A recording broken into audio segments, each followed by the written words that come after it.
سب سے پہلے ملک کی آزادی کی آواز علماء نے اٹھایا۔ حضرت شاہ عبدالعزیز صاحب محدث دہلوی سب سے پہلی آواز سن 1803 میں اٹھانے والے ہیں کہ آج انگریز نے اعلان کیا ہے کہ خلق خدا کی، ملک بادشاہ سلامت کا، لیکن آج سے حکم ایسٹ انڈیا کمپنی ہی کا چلے گا۔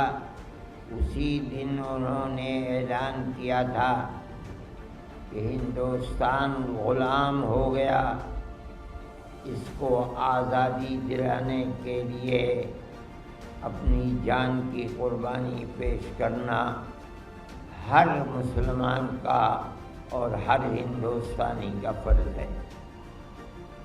یہ آواز سب سے پہلے دلی سے اٹھی تھی۔ یہ نہیں رکھتا تھا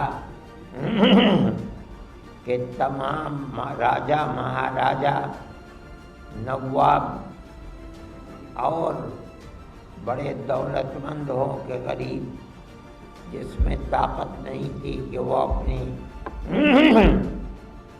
زبان انگریز کے خلاف کھول سکے۔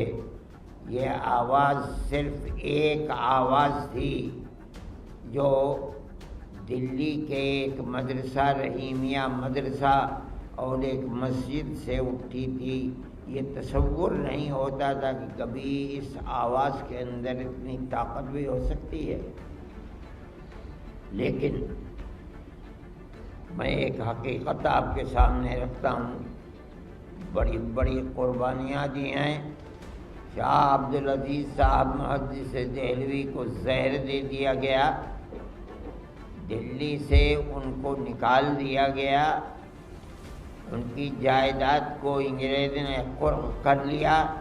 ان تمام چیزوں کے باوجود ان کی آواز کے اندر کوئی کمزوری پیدا نہیں ہوئی، یہاں تک کہ وہ سن 24 میں انتقال کر گئے، لیکن انہوں نے اپنے 2 خلیفہ اور 2 شاگردوں کو کھڑا کر دیا تھا اس کے لیے۔